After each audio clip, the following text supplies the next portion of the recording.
Voilà, bien-aimés dans le Seigneur, nous sommes ravis de vous retrouver encore en ce jour.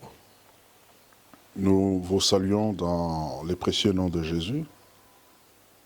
Aujourd'hui, nous allons partager notre exhortation dans le livre de Marc.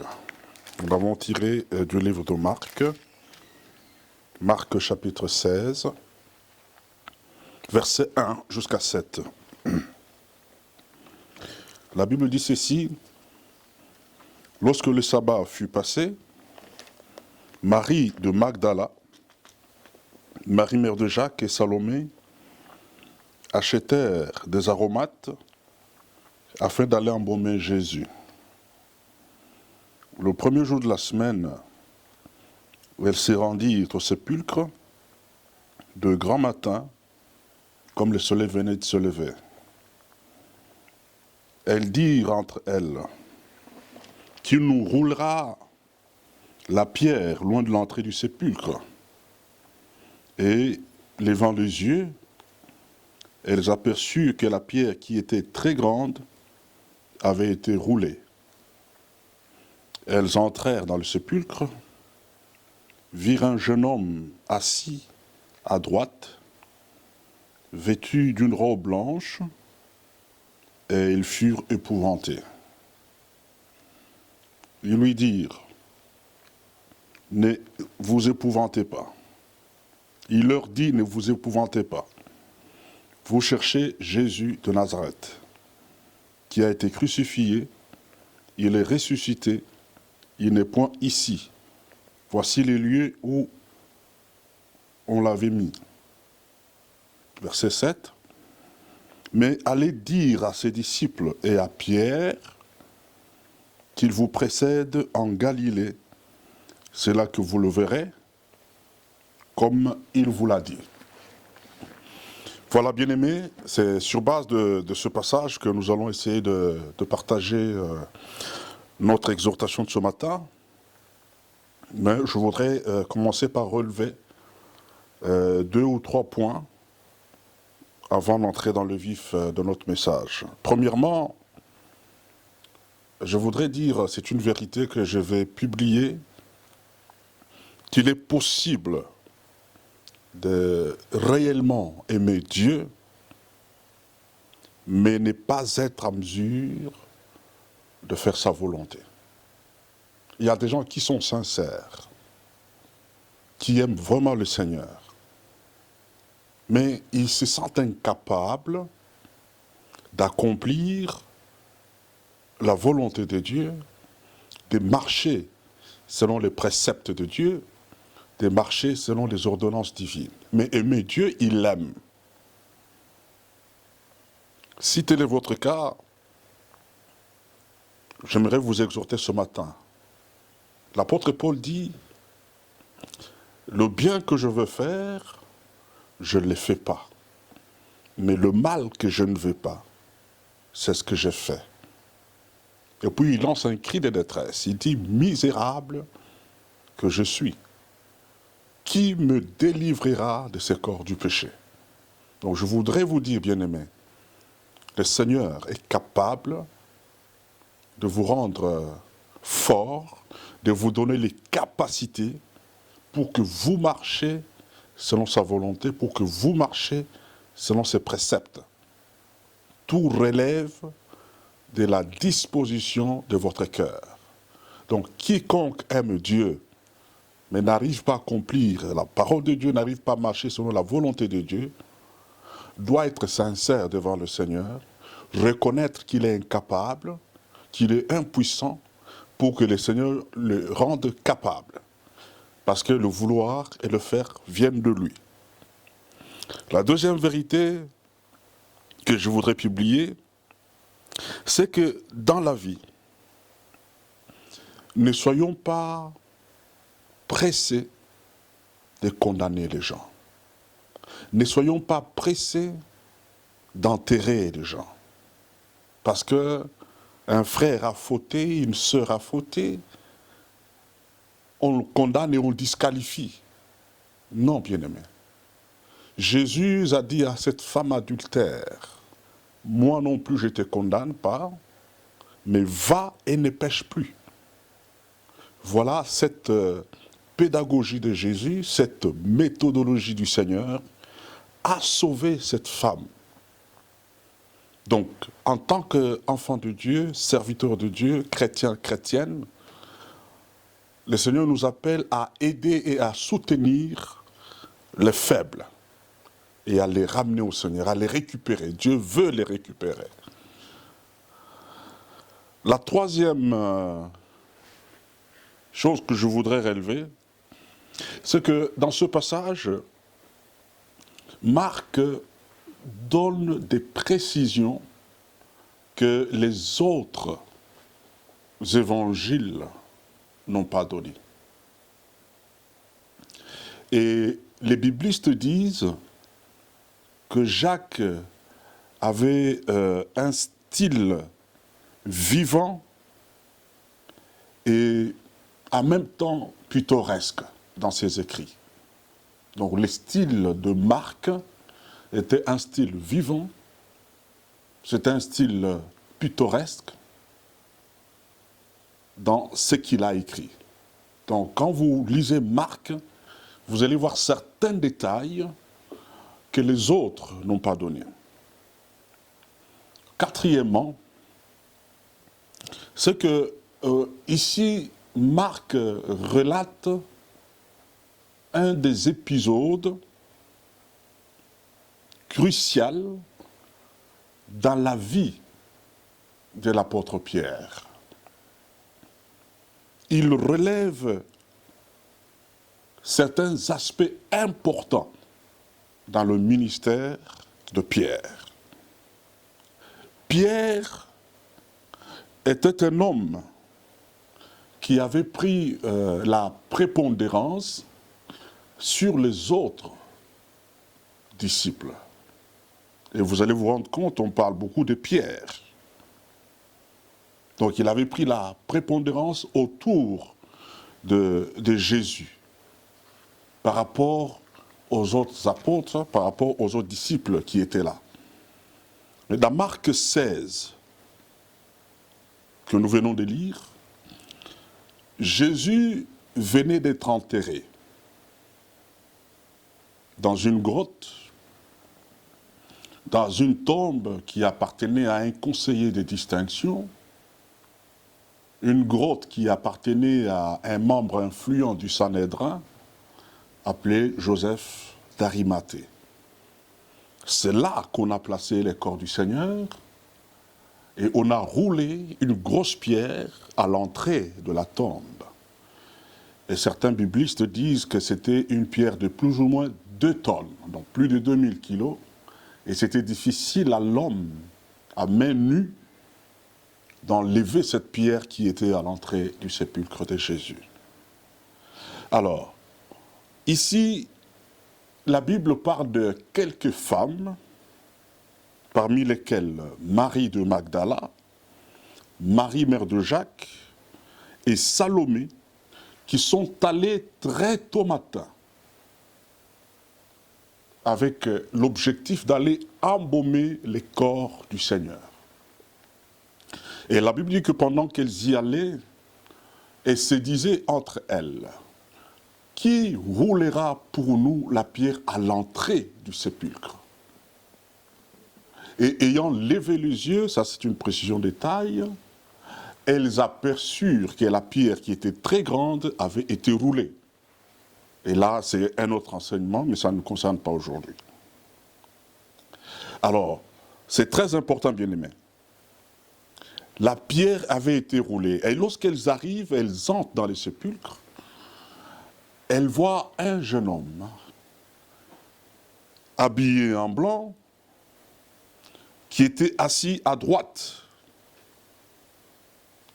Et ce jeune homme leur dit, « Ne vous épouvantez pas, ne vous effrayez pas. » Une autre version dit, « Soyez sans crainte. Vous cherchez Jésus de Nazareth. Il n'est point ici, il est ressuscité. »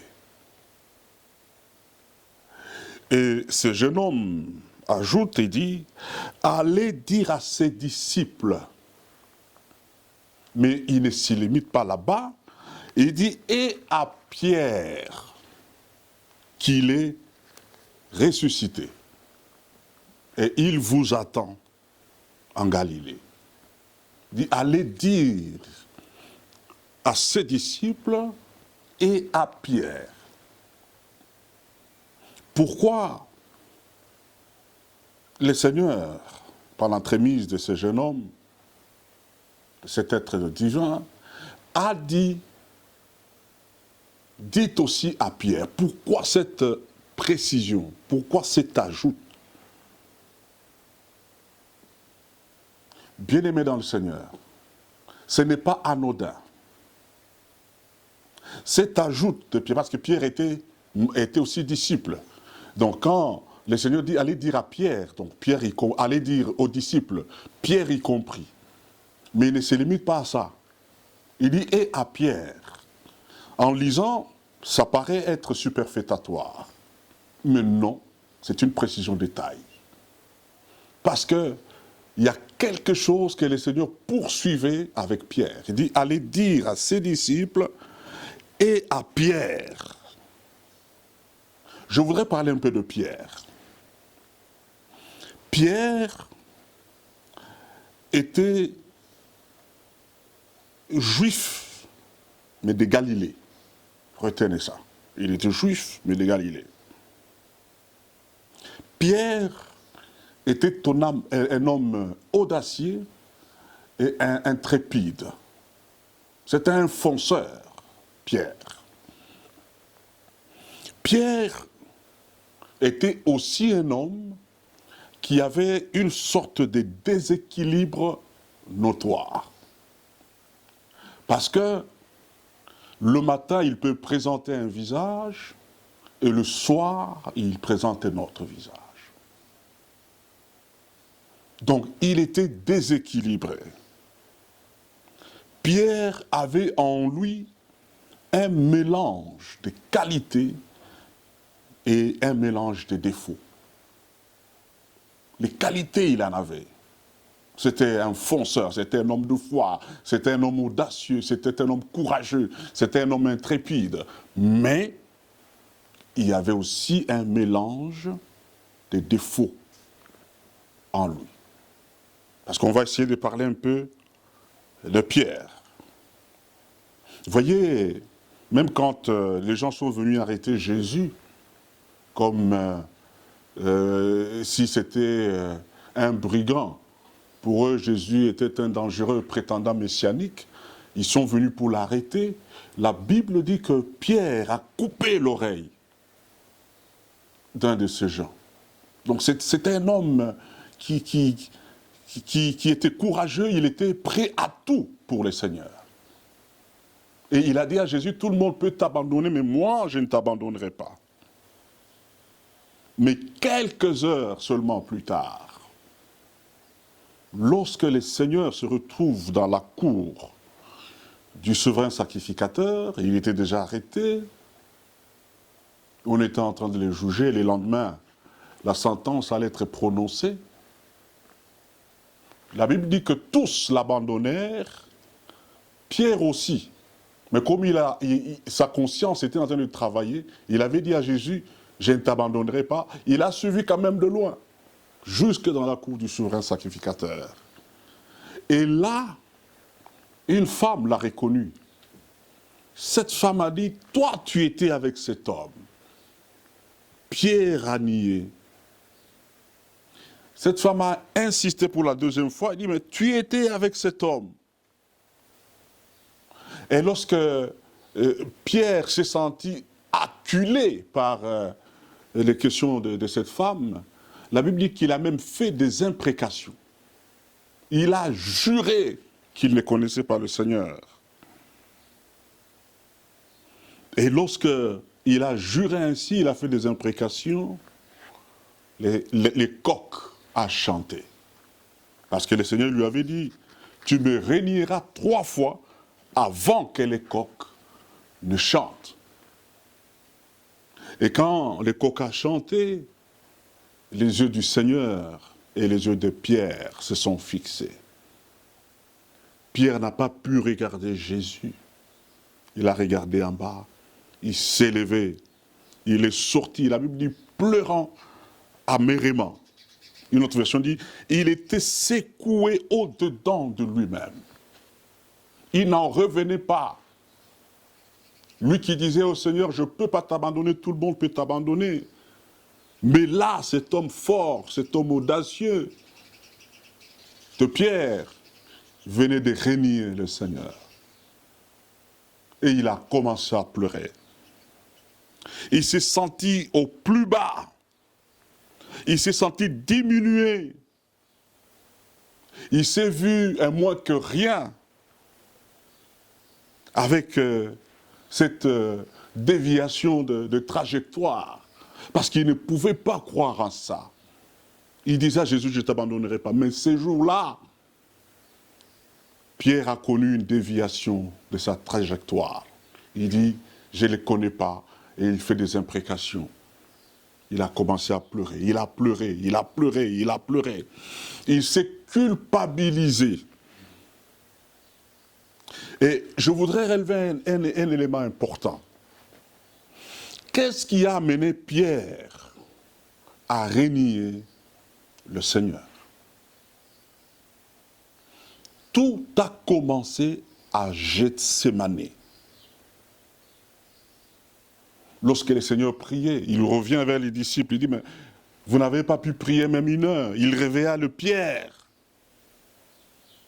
Donc l'échec, les problèmes de Pierre, l'échec a commencé à Gethsémani, quand au lieu de prier, lui dormait. Le grand combat, c'était le combat de Gethsémani. Si les disciples avaient vaincu ce combat de Gethsémani, ils allaient tenir avec le Seigneur jusqu'au bout. Ils ne pouvaient pas abandonner le Seigneur. Bien-aimés dans le Seigneur, nous vivons un moment crucial, un moment de secousse énorme, un moment de trouble, un moment de ténèbres sur la terre. C'est une sorte de Gethsémani. La terreur frappe les nations. C'est un moment crucial, c'est un moment terrible. C'est un moment grave. C'est là qu'il faut vaincre, avant de voir la gloire après. Bien-aimés dans le Seigneur, nous sommes dans le Gethsémani. Notre victoire, la suite de notre victoire, dépendra de ce que nous faisons maintenant. C'est un moment où vous ne pouvez pas dormir. Non. C'est un moment où vous ne pouvez pas croiser les bras. C'est un moment où vous ne pouvez pas prier comme d'ordinaire. Non, bien-aimés. L'enjeu est grand. Dieu nous fait passer le Gethsémani. Si nous n'arrivons pas à rester debout, à nous réveiller, à tenir bon dans la prière, à tenir bon dans la foi, ça sera la catastrophe. Il y a des gens, même dans ces moments de confinement, ils n'arrivent pas à prier. Ils n'arrivent pas à faire même 2 heures avec le Seigneur. Jésus dit à ses disciples, même 1 heure seulement, vous n'arrivez pas. Bien-aimés, si Pierre avait tenu à Gethsémani, il aurait pu résister à cette femme qui lui a posé la question s'il était avec Jésus. Mais sa faiblesse était due au fait qu'il n'a pas pu tenir dans la prière. Bien-aimés dans le Seigneur, vous ne pouvez pas tenir en temps difficile si en amont, il n'y a pas un bouclier, si en amont, il n'y a pas cette fondation de la prière, si en amont, il n'y a pas la vie de prière. Dieu nous interpelle. Pour que nous ne renions pas le Seigneur, nous devons tenir à Gethsémani. pour que nous n'abandonnions pas le Seigneur, nous devons tenir à Gethsémane. Le Seigneur voudrait que vous puissiez vous tenir debout. Le Seigneur voudrait que vous soyez éveillés, que vous puissiez vous réveiller. Il dit, réveille-toi, toi qui dors, et le Seigneur t'éclairera. C'est un moment capital où nous devons nous tenir debout. Nous devons rester debout. Nous devons prier, prier encore et prier encore. Parce que c'est le Gethsémane que nous sommes en train de traverser. Ce temps que nous vivons, c'est une traversée de Gethsémane. Il y a des choses qui nous attendent en aval. Il y a des choses qui nous attendent de l'autre côté. Mais nous devons tenir bon maintenant. Ne soyons pas comme Pierre, qui parlait beaucoup, mais qui n'a pas pu prendre des dispositions sur le plan de la prière. Il n'a pas pu tenir sur le plan de la prière. Donc spirituellement, Pierre n'était pas prêt. Bien-aimés dans le Seigneur, Dieu nous exhorte à nous tenir debout. Dieu nous parle pour que nous puissions tenir dans la prière. La Bible dit veiller et prier afin de ne pas tomber en tentation. Nous vivons un moment grave de tentation, un moment grave de menace, un moment grave d'épreuve. Veillez et priez. Ne faites pas passer une seconde, bien-aimés. Ne faites pas passer une minute. Ne faites pas passer une heure. Chaque fois que vous avez l'occasion, pendant ce temps, priez. Même si vous êtes au bureau, même si vous êtes à la maison en confinement, prenez du temps pour la prière. Même 20 minutes, 30 minutes, après 15 minutes, vous priez. Après une heure, vous priez. Après 2 heures, vous priez. Après 5 minutes, vous priez. Cela vous donnera la force de vaincre. Sinon, vous allez renier le Seigneur, comme à Gethsémane. Renier le Seigneur, c'est quand on a coupé la relation avec lui. C'est une façon de le renier. Renier le Seigneur, c'est quand on n'obéit pas à sa voix et à sa parole. Parfois, il y a des directives que Dieu vous donne, que vous ne respectez pas, que vous n'accomplissez pas. C'est une manière de renier le Seigneur. Dieu vous parle, vous ne réagissez pas. La Bible dit, il part tantôt d'une manière, tantôt d'une autre. Vous ne réagissez pas. Vous n'obéissez pas, vous ne cédez pas. Vous ne coulez pas dans les sens des directives de Dieu. C'est une manière de renier le Seigneur. Dieu nous interpelle. Tenons-nous debout dans la prière pour que nous puissions vaincre. Alors, retournons à notre passage de Pierre. Ce qui m'intéresse, c'est que la grâce de Dieu a recherché Pierre. Bien-aimé dans le Seigneur, quel que soit l'état dans lequel vous êtes, la grâce de Dieu a besoin de vous. La grâce de Dieu vous cherche. La grâce veut vous récupérer. La grâce a récupéré Pierre. C'est pourquoi le Seigneur dit, dites aux disciples et à Pierre, comme je l'ai dit en introduisant, que cet ajout n'était pas superfétatoire, mais cet ajout est un élément précis et important. C'est une communication des messages concernant Pierre. Alors quand il dit, dites aux disciples et à Pierre, premièrement, c'est une façon de dire qu'il a fauté, donc Pierre a fauté, mais j'ai encore besoin de lui. Peut-être que vous avez fauté aussi, mais ne tombez pas dans le poids de la culpabilité. Le Seigneur a besoin de vous. Quand il dit, dites aussi à Pierre, c'est une façon de dire qu'il a trébuché, mais en lui, il y a mon investissement. Dieu a investi en vous. Chers frères, chères sœurs, là où vous êtes, vous avez en vous l'investissement de Dieu. Dieu ne laissera pas son investissement se perdre. Non. Il a besoin de vous. Lèvez-vous, bien-aimés. Derrière ces moments difficiles, il y a des grands enjeux. Dieu a besoin de vous. En disant, dites aussi à Pierre, c'était aussi une façon de dire, il m'a renié, mais j'ai encore besoin de lui. Parce que je n'ai pas encore fini avec lui.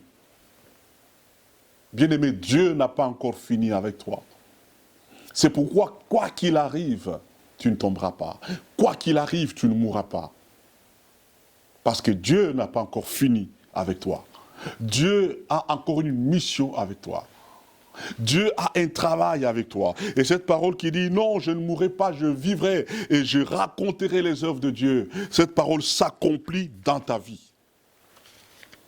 Dieu a besoin de toi. Il y a son investissement en toi. Bien-aimé dans le Seigneur, Dieu veut que tu reprennes ta vie de prière, que tu puisses renouer avec lui, que tu rétablisses ta communion avec lui. Dieu insiste, rétablis ta communion avec lui. Tu étais descendu au plus bas, mais le Seigneur a encore besoin de toi. Les pierres que les gens croyaient perdues, il se croyait lui-même perdu parce qu'il était au plus bas à cause de cette déviation de sa trajectoire, parce qu'il a régné le Seigneur. Mais c'est ce Pierre-là, le jour de la Pentecôte, qui a donné un message magistral, une prédication puissante. Des milliers d'âmes se sont converties. Donc les pierres qu'on voyait abandonnées, qu'on voyait rejetées, qu'on voyait bon à rien, c'est cet instrument du Seigneur qui a ramené des milliers d'âmes à Dieu. C'est ce Pierre-là, à l'entrée à la porte du temple, qui a dit au paralytique, je n'ai ni or ni argent, ce que j'ai, je te le donne. Au nom de Jésus-Christ, lève-toi et marche. Et le paralytique s'est levé, il a marché. C'est le même Pierre. Bien-aimé dans le Seigneur, c'est avec toi que Dieu va travailler. C'est avec toi que Dieu va opérer. Tel que tu es là, tu es un instrument du Seigneur. Et ce temps ici, c'est un temps de préparation. Vous êtes à Gethsémané, nous sommes à Gethsémané. C'est comme si nous sommes dans une sorte de forge. Le Seigneur est en train de nous forger. Le Seigneur est en train de nous équiper. Le Seigneur est en train de nous préparer. Ces temps de complications ici, bien-aimés, ces temps de troubles, ces temps de ténèbres ici, Dieu prépare une armée. Dieu prépare une armée. Pierre était devenu notre homme, métamorphosé, extraordinaire, un homme puissant. La Bible dit, quand il a dit au paralytique, lève-toi et marche, et sur le champ, il s'est levé, il a marché. Quelle force, quelle puissance! Les exploits ont commencé à accompagner Pierre. Donc, le Pierre d'avant-régniement n'est pas le Pierre d'après-régniement. Parce qu'après régniement, le Seigneur l'a récupéré. Quand il dit, dites à Pierre, c'était pour que Pierre sache que le Seigneur a besoin de lui, que le Seigneur le connaît. Peut-être que tu as fauté, bien-aimé. Peut-être que tu es allé à côté de l'essentiel. Peut-être que tu as abandonné le Seigneur. Peut-être que tu as brisé ta communion avec Dieu. Mais le Seigneur dit, c'est pas fini. Il n'a pas fini avec toi. Il n'a pas fini avec toi. Il est en train de te récupérer pour te lancer sur la mission. L'Église a une grande mission après ce temps de ténèbres. Bien-aimé dans le Seigneur, lève-toi maintenant. Parce que Dieu veut te restaurer. Le Dieu qui a réhabilité Pierre, c'est le même Dieu qui va te réhabiliter. Le Dieu qui a restauré Pierre, c'est le même Dieu qui va te restaurer. Le Dieu qui a délivré, parce que Jésus a dit à Pierre, Pierre, Satan t'a réclamé pour te cribler comme du froment. C'est le même Dieu. Il dit, j'ai prié pour toi pour que ta foi ne défaille pas. Et quand tu seras sauvé, il dit, affermis les autres. Et c'était un homme qui a fait un travail extraordinaire. Le diable vous a réclamé aussi pendant ce temps pour vous cribler. Le Seigneur n'a pas permis cela. Le Seigneur ne le permettra pas. Parce que vous êtes des missionnaires. J'aimerais vous exhorter, bien-aimés. Il y a une grande mission qui vous attend. Derrière ces situations difficiles, il y a une mission qui vous attend derrière ces temps ténébreux. Il y a une mission qui vous attend derrière cette ère, derrière ces moments de pandémie de coronavirus. Donc, juste après ce vent qui a soufflé, il y a des grands missionnaires que Dieu va susciter. Donc, le Seigneur nous exhorte à nous lever parce que nous sommes des instruments que Dieu va utiliser. Bien-aimés, vous êtes l'instrument que Dieu va utiliser. J'insiste, vous êtes l'instrument que Dieu va utiliser. Le Seigneur nous a dit qu'après ces temps difficiles, une grande armée va se lever. Après ces temps difficiles, Dieu va susciter des missionnaires puissants, hommes et femmes, pour manifester sa gloire sur la terre, pour les servir réellement. Et vous faites partie de cette armée que le Seigneur est en train de préparer pour le temps de la fin. Parce que le temps que nous vivons, c'est déjà le temps de la fin. Bientôt, le Seigneur arrive, mais Dieu est en train de larguer ses soldats, il est en train de larguer ses missionnaires pour que son royaume soit rempli d'âmes sauvées. Donc, tel que vous êtes là, sachez que vous êtes un instrument du Seigneur. Ne restez pas dans votre culpabilité, ne restez pas dans votre léthargie, ne restez pas dans votre sommeil, mais réveillez-vous comme Pierre a été récupéré, il a été réhabilité, il a été restauré. Que Dieu vous réhabilite, qu'il réhabilite vos droits, qu'il réhabilite votre santé, qu'il restaure votre maison, qu'il restaure votre couple, qu'il restaure tout ce qui est à vous, afin que vous soyez réellement des instruments entre ses mains. Voilà, bien-aimés, que le Seigneur vous bénisse. Nous allons prendre un court moment dans la prière, là où vous êtes chez vous. Demandez à Dieu cette grâce de rester debout. Si vous dormiez déjà, dites à Dieu, Seigneur, je voudrais me réveiller parce que je suis dans le sommeil. Quel que soit ce que tu as fait, demande pardon à Dieu. Prie et le Seigneur va te bénir. Que le Seigneur vous bénisse. Alors, avant de terminer, pour ceux qui ont leurs offrandes, qui ont leurs dîmes, parce que nous devons continuer à servir Dieu, nous devons continuer à investir dans le royaume de Dieu, dans les champs du Seigneur. Ce que nous faisons, c'est un culte, et la Bible dit qu'on ne s'approche pas de Dieu, on n'entre pas dans la maison du Seigneur main vide. Donc l'église, ce n'est pas seulement quand nous allons dans les quatre coins, même dans votre maison, là, c'est une église. Vous-même, vous êtes une église. Donc n'oubliez pas que vous devez donner vos offrandes, vous devez payer votre dîme. Si vous avez votre offrande, votre dîme, vous pouvez verser dans le compte RTL Money, et c'est les 099 99 35 190. Je reprends 099 99 35 190. Pour ceux qui ont les M-Pesa, c'est les 082 48 52 197. Je reprends 082 48 52 197. Que le Seigneur vous bénisse, parce que Dieu suscite une grande armée. Après ces temps difficiles, l'armée du Seigneur sera larguée à travers le monde pour l'évangélisation et pour le salut des âmes.